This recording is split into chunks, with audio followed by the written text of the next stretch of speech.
Hello, everybody. I'm Chris Oliver, and I'm getting older. I can tell I'm getting older because I've pretty much had every fortune cookie. It's all just reruns. Okay, let's get into it. Americans always get mad about the wrong shit. Like right now, there's a lot of people who say we need to have a law that says if you collect unemployment, you should have to take a drug test. And see, that's what I'm talking about. Like, don't get mad that somebody else doesn't have to take a drug test. Get mad that you do. Because that's some bullshit. You want to get high on your own time, it ain't nobody's business. And especially if you're unemployed. Because you got nowhere to be. And really, if you're unemployed, you need to get high. Because you have actual fucking problems. Those are the last people. They actually passed this law in Florida. So in Florida, if you want to collect the unemployment check, first you got to piss in the cup. And you know how many people failed the drug test? 1%. That's right, only 1% of people on unemployment are also on drugs. And you know why? Because drugs are fucking expensive. But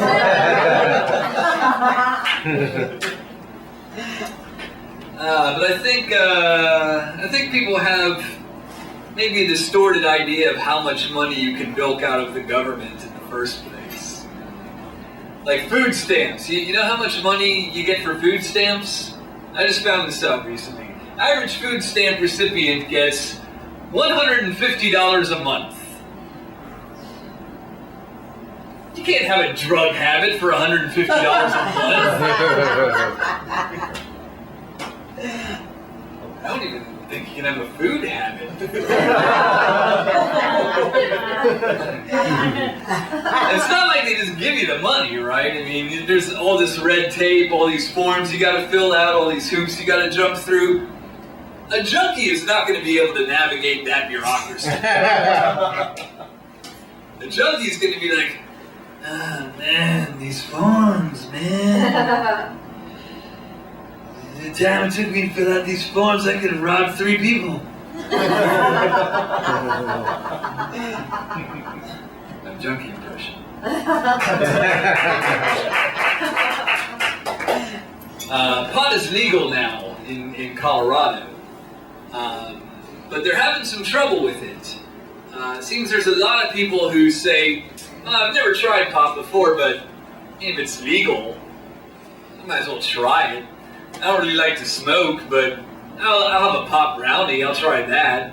And then they eat an entire pot brownie, and a couple hours later have to be rushed to the emergency room all broken out. Broken. It's a word. And you know, I've for a long time I've been in favor of legalizing marijuana. And one of my big arguments has always been, well, you know, it's not like there's anyone who wants to do pot, who wants to smoke pot, who's not already smoking it, right? There's nobody who doesn't know where to get pot, right? But I'm scientifically minded, new information has come to light, I need to reevaluate my opinion. I think if I had known that this was going to be a problem, if I had known that people were going to be being rushed to the emergency room every night for eating too much marijuana brownie, I think I would have been so much more in favor of legalizing it. Because that is going to make life so much more entertaining. When you could just be sitting in Starbucks and at any moment someone would jump up and go, ah, my feet have become sentient!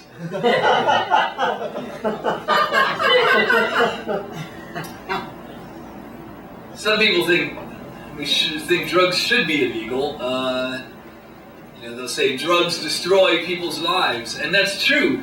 Very often, drugs destroy people's lives. But you know what always destroys people's lives? Jail. That's like 100%. I'll tell you what, I don't like the situation in California where it's like half legal. Because if I get busted, I can't even rat out my dealer. I just have to go to jail.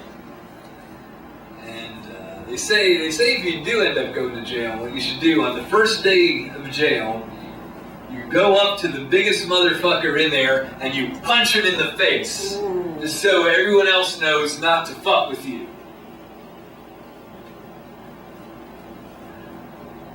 It must really suck to be the biggest motherfucker in jail. You know, every week at least one person is going to punch you in the face. God, is it Monday again?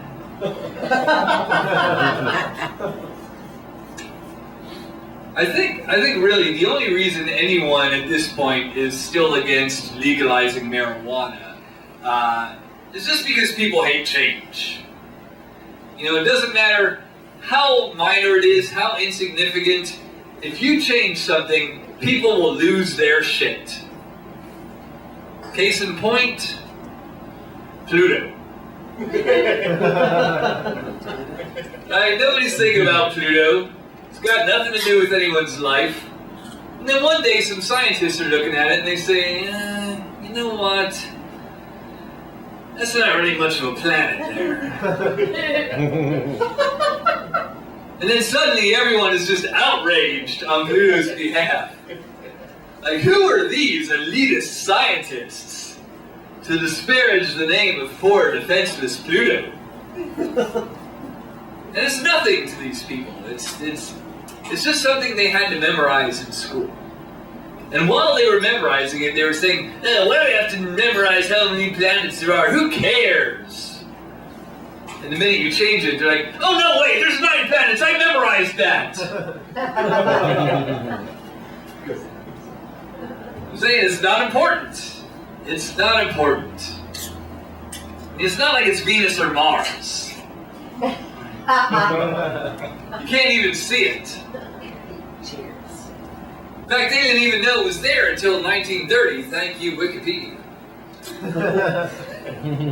And I'm sure when they found it in 1930, people were pissed. They were like, oh no way, there's 8 planets, I memorized that! Ain't no 9th planet named after Mickey Mouse's dog.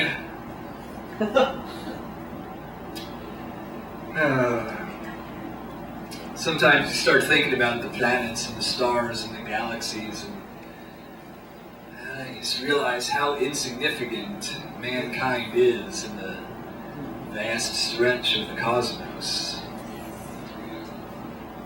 I mean, they say man and God created man in his own image.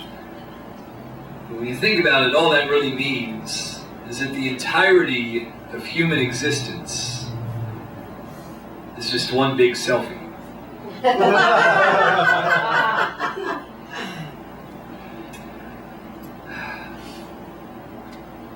I think it's interesting that the first Bible story that we teach to children is the story of Noah's Ark.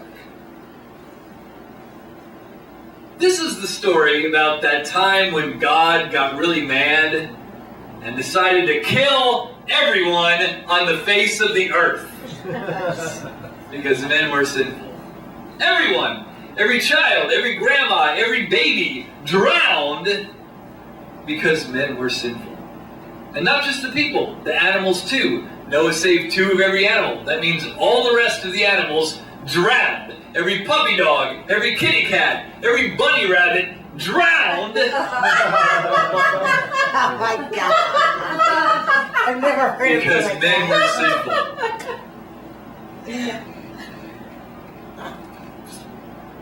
Not a great bedtime story.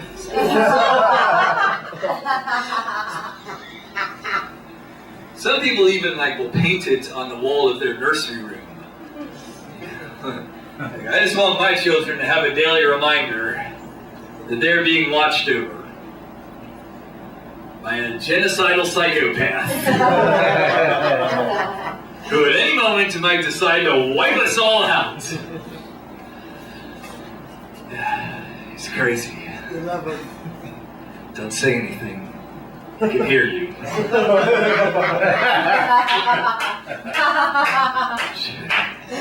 Just nod if you understand.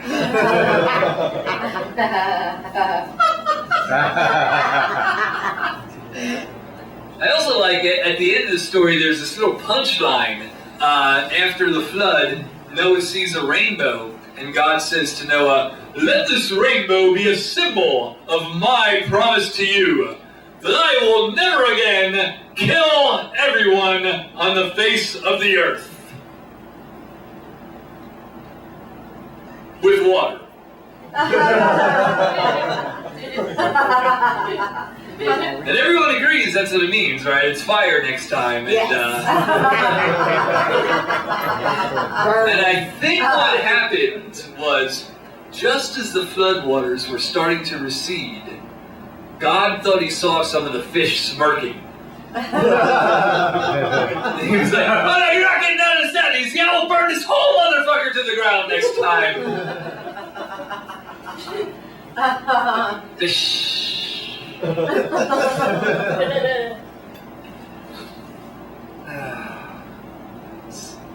So there's this guy from the NRA on Fox News the other night saying that everyone needs to have a gun to protect themselves, and I think he convinced me. I think I need to have a gun to protect myself from the NRA.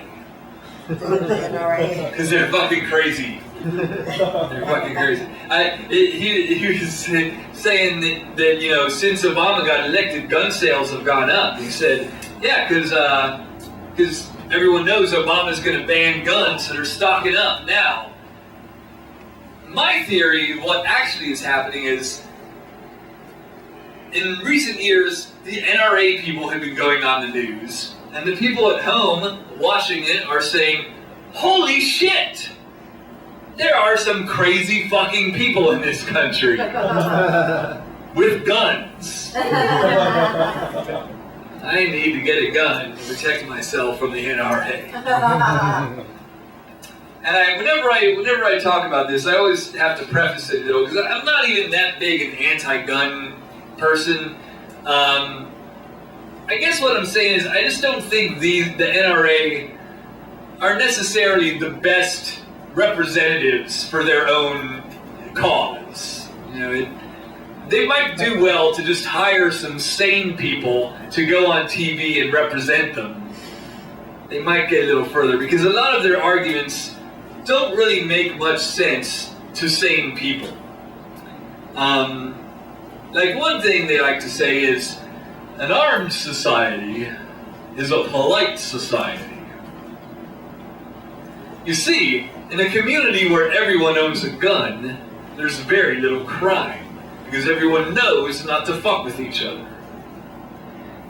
And I think that's true. I think you go to a neighborhood where there's lots of guns, you'll find very little crime. As you know, if you've watched The Wire.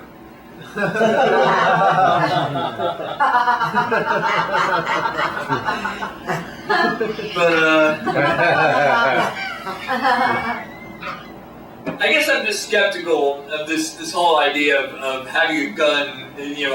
Owning a gun is going to protect you. I think it comes from watching too many movies. It's not enough to just own a gun. You have to be able to pull the trigger on another human being without hesitating. I don't think most people could pull the trigger on a cow. Even knowing that that's where hamburgers come from. I think most people would be like, "Alright, cow, I'm gonna..." Oh, he's so cute. Poor cow, he's just like, mew. Right. But people watch too many movies, you know. In the movies, you're walking down an alley, 5 ninjas jump out, you just pull out your gun, shoot them all dead. Easy, right? Doesn't work that way in real life. But people watch too many movies, and that's what it's all about. And this is a testable hypothesis, by the way.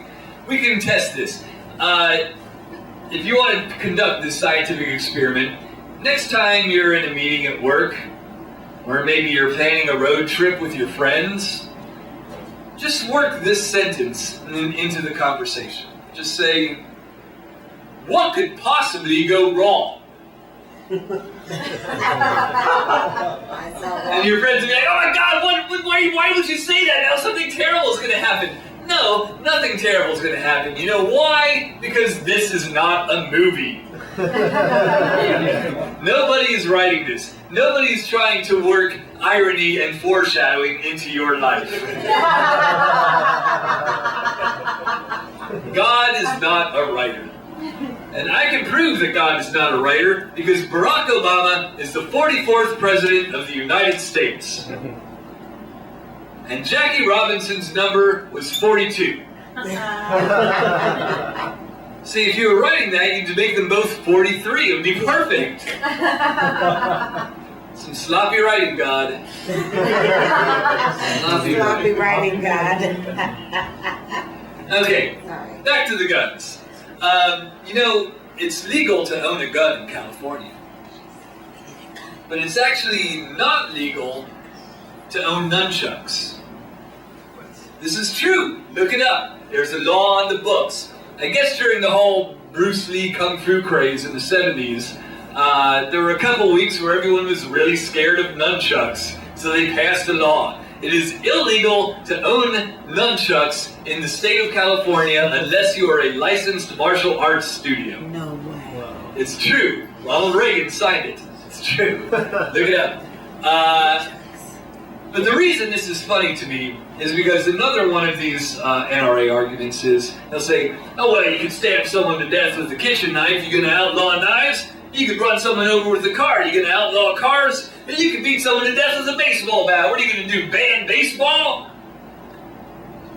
And I don't think that's a very good argument as it pertains to guns. Because, well, first of all of those things have some other purpose. Like, if you kill someone with a gun, you are using it as intended. But I think those are good arguments as it pertains to nunchucks. Because that's just 2 sticks and a string. You can just as easily kill someone with a crock pot.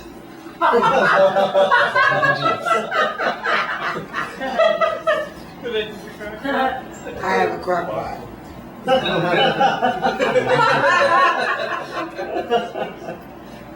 I'll make a note of that. In summation, I don't think we ought to outlaw guns.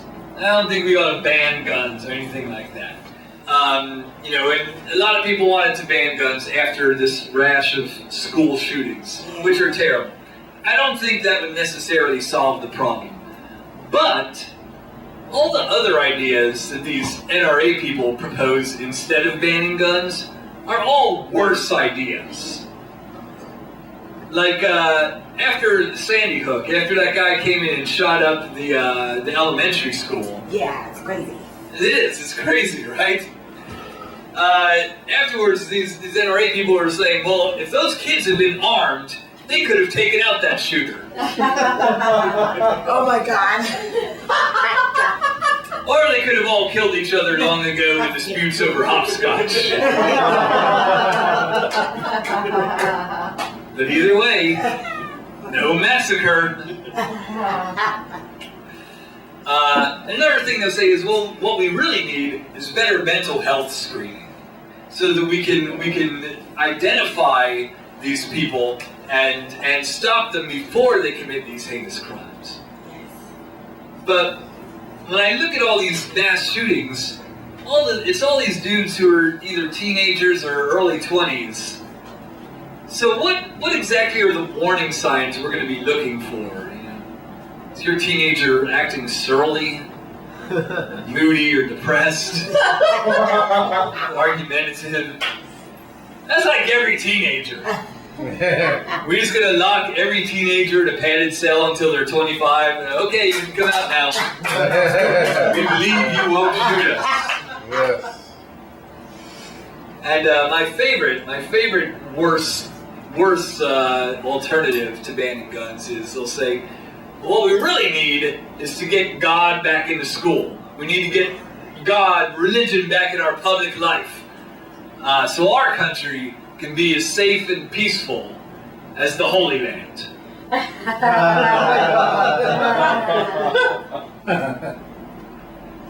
No peace. Got through that bit.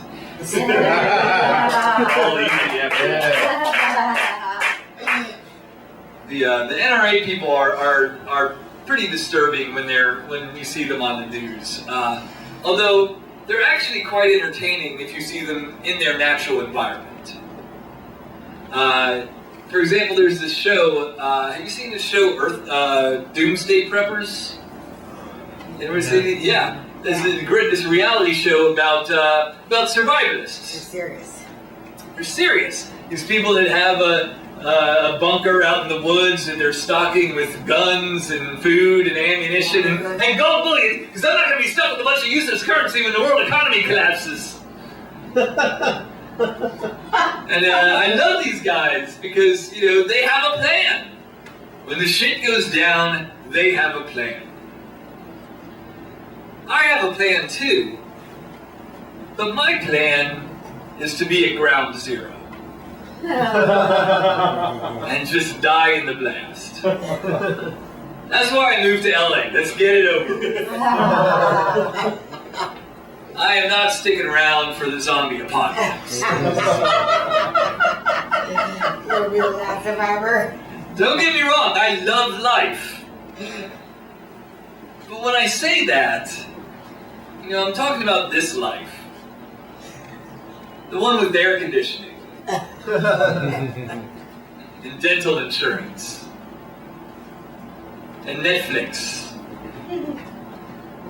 And the company of people who are not survivalists. But the post-apocalyptic wasteland, no. I have no interest in that.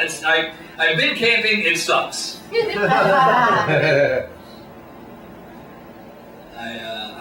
I used to work in a hospital, and I'll never forget, there was one patient there who had late-stage Lyme disease. She was paralyzed. She was more or less in a coma. But I'd talk to her relatives, and they'd say, oh, don't you worry. She's going to pull through this. She's a fighter. And nobody's ever going to say that about me. I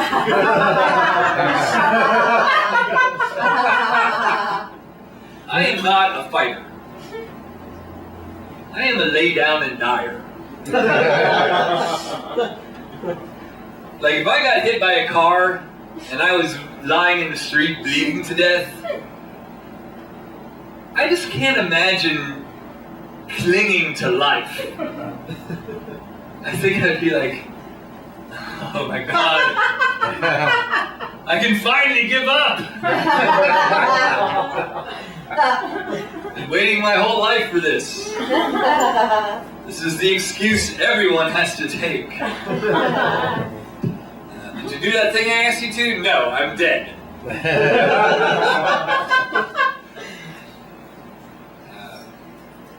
You ever just look at your watch like, oh man, I got another 40 years of this shit.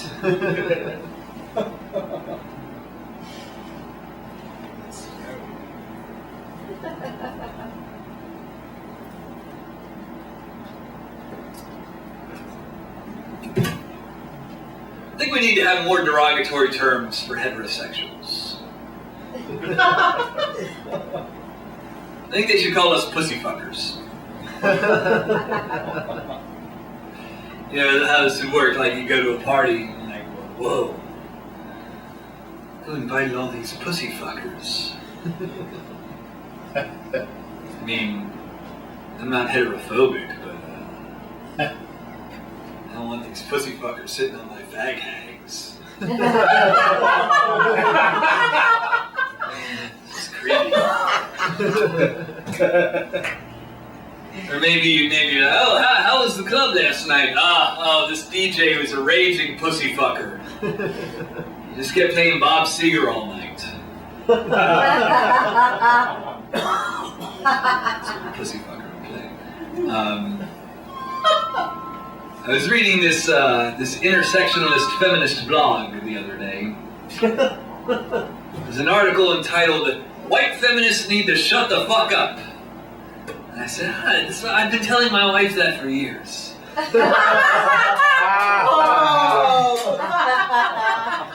going to forward her this article. This is... I made the mistake of reading the comments section. You should never read the comments on any article or blog online, because it's always terrible. And it's always terrible because of what I like to refer to as the hotel jacuzzi principle. So if I love jacuzzis. I don't have a jacuzzi at home, so if I'm in a hotel, they have a jacuzzi, hell yeah, I am always going to get into that hotel jacuzzi. And I will do that even knowing that I'm soaking in piss. Because, as soon as you hit that warm, bubbly water, you immediately have to pee. And there's no way anyone can know, right? It's just more warm water in there. It's just, no one will ever find out. Now, I believe most people will not pee in the hotel jacuzzi. Because most people are decent human beings. They'll get up, go pee, and come back. Or they'll hold it. But if you think about how many people are in and out of that jacuzzi over the course of a week, if just 1 out of 10 people are a fucking asshole, then you're soaking in piss. And I think we can all agree that at least 1 in 10 people are a fucking asshole. And that's why the hotel jacuzzi is filled with pee, and that's why comment sections are terrible. Just 1 in 10 people is all it takes. One of my favorite comments, though, on one of these internet movie nerd websites, there was an article about, and this was years ago, but there was a rumor there was going to be a Justice League of America movie. And this one guy commented, "Well, I certainly hope they'll use Plastic Man this time." And not that cheap ripoff, the Elongated Man. And then right below him, someone else had commented, "Hey, the Elongated Man predates Plastic Man by at least 2 years, so next time do some research before you start off at the mouth so you don't sound like a big loser." Okay, that's kind of a nerdy joke. Although I'm not a nerd. I used to think I was a nerd. I'm not a nerd. I am a hipster. And I discovered this at my friend Lucy's wedding last summer. Lucy's a nerd, and at her wedding, for the recessional music, after they get married, they walk down the aisle. The recessional music, they played the end credits theme from Star Wars. And all her friends are nerds, so they were like, "Oh man, that's so great, they played the Star Wars music at their wedding. Man, when I get married, I'm going to have the Star Wars music at my wedding. That is so cool." My reaction in real time to this happening was, seriously? Star Wars? You're that fucking lame? Dude, you could have played Dark Star, you could have played Logan's Run, you could have played Zardoz, you could have played Quatermass in the... Dude, the end credits scene, the Quatermass in the Pit, would have been so much cooler. So I'm not a nerd. Although actually, I don't really even know what a nerd is anymore. When I was growing up, a nerd meant someone who was really good at science and math. Like, if you were writing a script and you wanted to show that this character was a nerd, you would... first of all, you'd have your protagonist beat them up. But you know, they'd have glasses and a pocket protector. They're always working on their science project. They're a nerd, right? But now, nerd just means someone who's really into science fiction and superhero movies. And I don't know if you guys, you know, keep up on the box office, but that's everyone.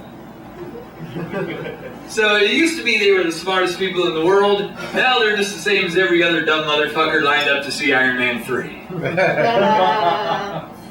Of course, I don't know what a hipster is either. I don't think anyone does. It's just this completely made-up category. The only thing anyone knows about hipsters is we hate them. I think what happened was when the nerds became cool, you still have to have someone to hate, so we made up this new category, hipsters. Hipsters are the new nerds. Nerds are the new jocks. That's how it goes. Boom. I teach English as a second language. And I have a lot of Chinese students. Some of them have had English classes before, back in China. And I don't know if you know this, but if you take English classes in China, you don't learn American English, you learn British English. And I can always tell, I mean, mostly it's the same, but there's just a few words that are just a little bit different. For example, instead of a teacher, they'll call me a cunt.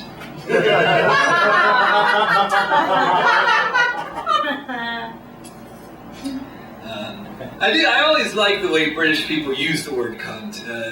I guess it's kind of the same as the way Americans use motherfucker. Like, motherfucker is supposed to be the worst thing you can possibly say to someone.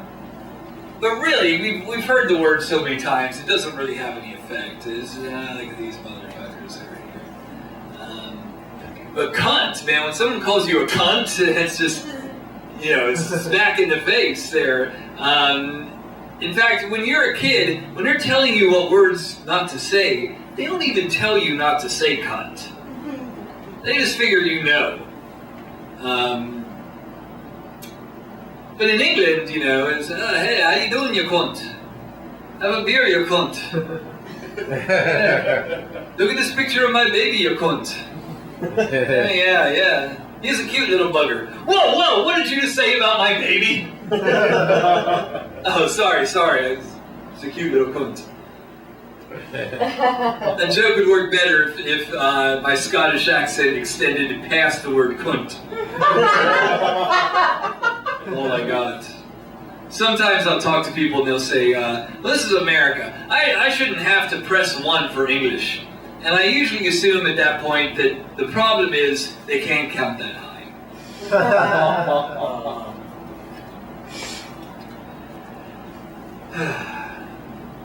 You know, white chocolate is harmless for dogs. Which really supports my theory that white chocolate is some fucking bullshit.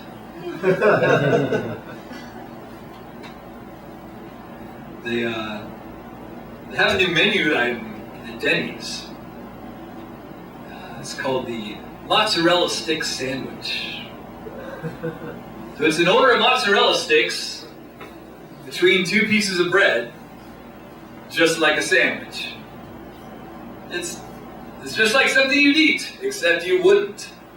But I would like to have seen the board meeting where they come up with this idea, you know, the marketing guy, the Don Draper type. Well, as you can see from this chart, obesity is an epidemic in America, and it's getting worse every year. So we at the Denny's Corporation have decided to address this problem by giving the people what they want. And what Americans want is to die. Preferably to die fat. So let's see if we can tap into that market. This is the new fast food. It used to be about how fast can we get the food into your hand. Now it's about how fast can we get you into a coffin. We guarantee we will get you out of this shitty life faster than any other restaurant chain. Are you a fat fuck with a death wish? Denny's is here for you.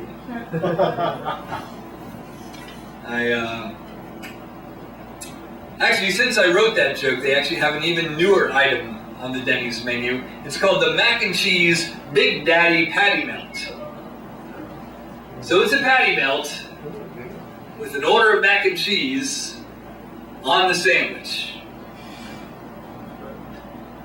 So I want to know, how long is it going to be before you walk into Denny's and they just hold you down and start shoving spoonfuls of lard down your throat? Take it, fucker, take it!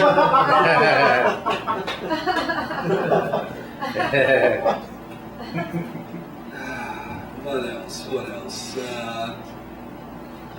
I've never found out someone was on coke and been surprised. It's never like, really, that guy? I'm getting a little snobby as I get older. I'll only snort coarse ground coke.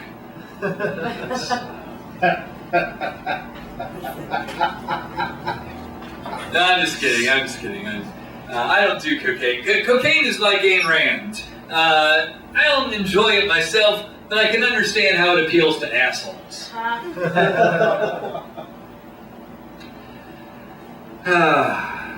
So, like I said, I'm getting older. And I can tell I'm getting older because I no longer know what song Weird Al is parodying.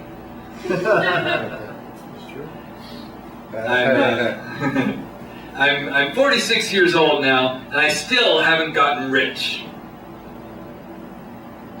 And don't misunderstand me. I'm not bitter. I'm not angry that I'm not rich.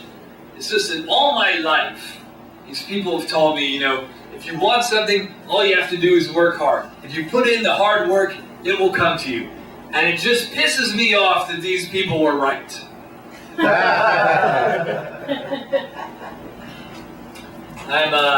If you want to exactly pinpoint me on the generational timeline, everybody younger than me plays video games. And everybody older than me rolls joints. So I'm right in the sweet spot there. A lot of people my age will say, I can't drink tonight, I gotta get up in the morning, or I can't smoke pot anymore, it just messes me up too much. I still drink a lot, I still smoke a lot of pot, but what I can't do is eat a donut. One glazed donut, and 20 minutes later I am passed out. I certainly can't eat a donut while I'm driving. I went to the doctor last week. He told me my cholesterol was too high, which it's always been high. I've always had high cholesterol. I've never really worried about it. In fact, in the past, when my doctor would tell me my cholesterol was too high, I'd say, "Look, doc, if my choice is to live 100 years eating kale and wheatgrass, or live 50 years eating barbecue and fried chicken, I'm gonna take the 50 years every time. Fuck yeah!"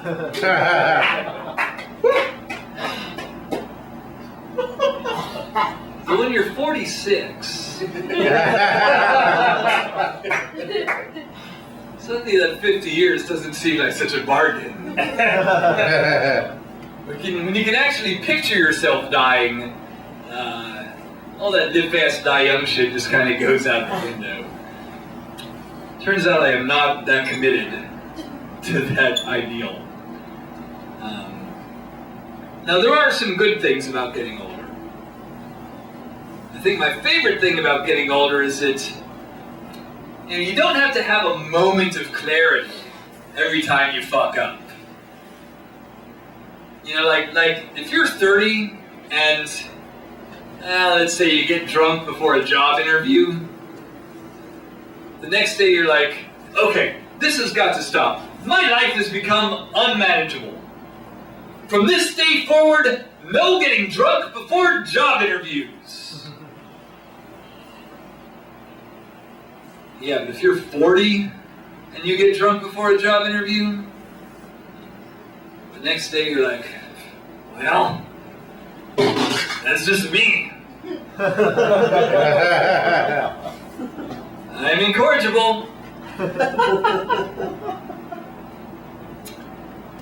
think actually my least favorite part of the job interview is when they ask you, why do you want this job? Because if I'm being honest, I don't. I don't want a fucking job. Do you? I just want some money. And the way our society is set up, if you want money, you have to get a job. Hey, I accept that. I will do whatever stupid bullshit you will pay me to do. But don't make me go through this whole humiliating kabuki theater ritual. Telling you why I want the job. Because I don't. You want some water?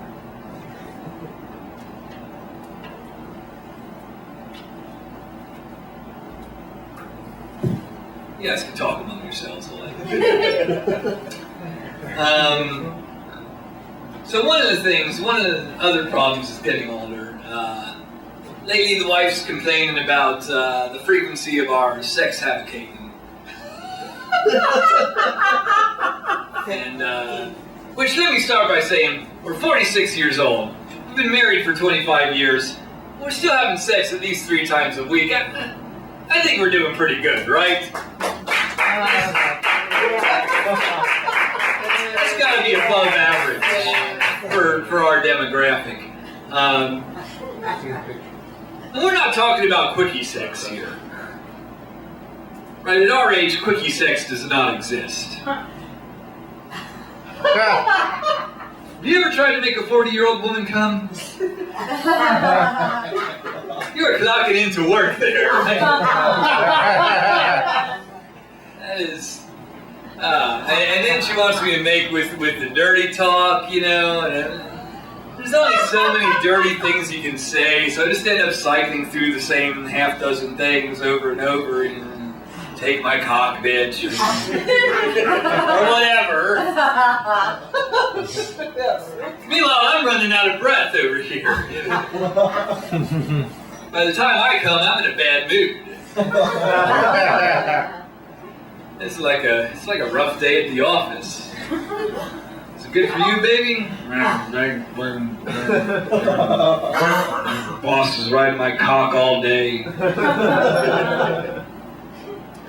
And then she wants. Now the latest thing is now she wants to have sex in the car. And I'm like, well, you know, no, let's have sex in the bed. Thousands of years of human trial and error have proven that the bed is the best place to have sex. Why are we just going to throw that all out? Come on, it's the right size, it's the right shape, it's warm, it's soft, it's comfortable, there's sheets, there's blankets, there's pillows. It's the right place to have sex. It's like, I just want to have the same old boring sex. No, it'll be the exact same sex we'd be having in the car, except we'll be comfortable. She said, oh, come on. Remember when you were 16 having sex in the back seat? Wasn't that really hot? I said, well, okay, first of all, yes, it was really hot because it was Florida. But also, I mean, sure, I enjoyed having sex in the backseat of the car when I was 16, but I also remember thinking, this would be so much better if we were in a fucking bed.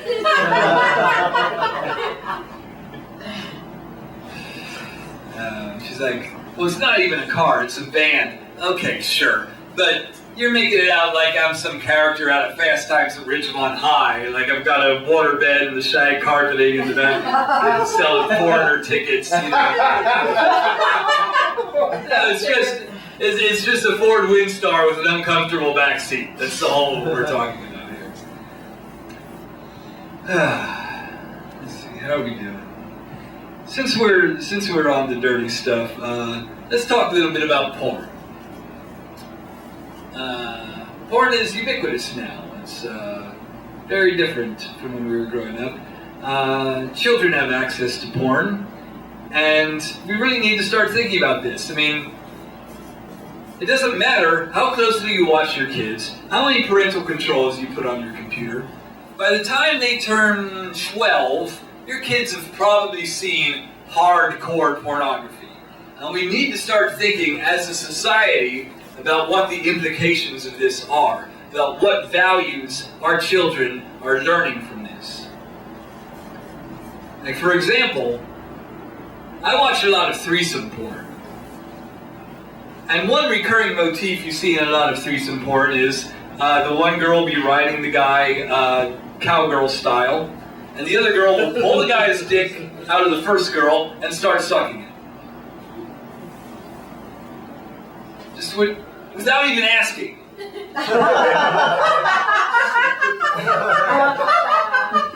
It's rude. I don't know about you, those are not the values I want my daughter learning. You just said, may I cut in something? Sometimes I'll be watching and I like to take it out, suck it, put it back in, take it out, suck it, put it back in, take it out. I'm sure the other girl's like, will you knock it off back there?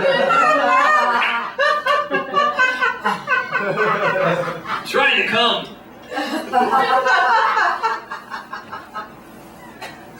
And there's entirely too much spitting in porn these days.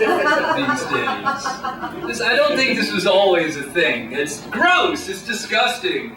Like a little drool, okay, that's one thing, but people just hawking the loogie on each other's junk. It's disgusting. And it can't be sanitary. We passed a law in LA that says that actors in porn movies have to wear condoms. Well, we start with just not spitting on each other. Seems to me that would be a good starting point. Oh my God.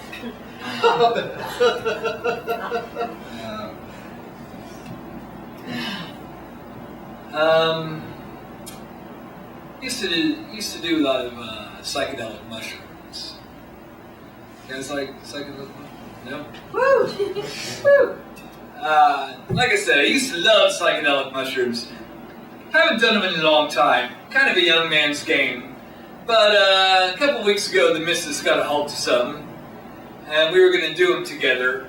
But I woke up that morning and I was just feeling all this anxiety about doing mushrooms, and then it just kept getting worse as the day went on. Like I was gritting my teeth, and my palms were sweating, my heart was palpitating, and my stomach was in knots. And I was just having a full-blown panic attack just thinking about doing these fucking mushrooms.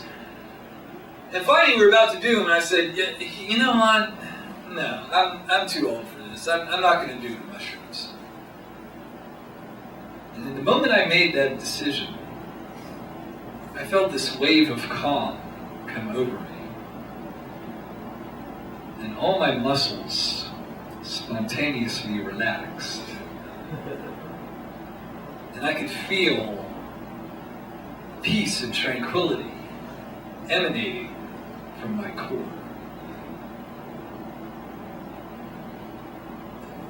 I think I got higher off of not doing the mushrooms than I would have gotten if I'd actually done them. So next week I'm going to not do crack. Thank you very much, ladies and gentlemen.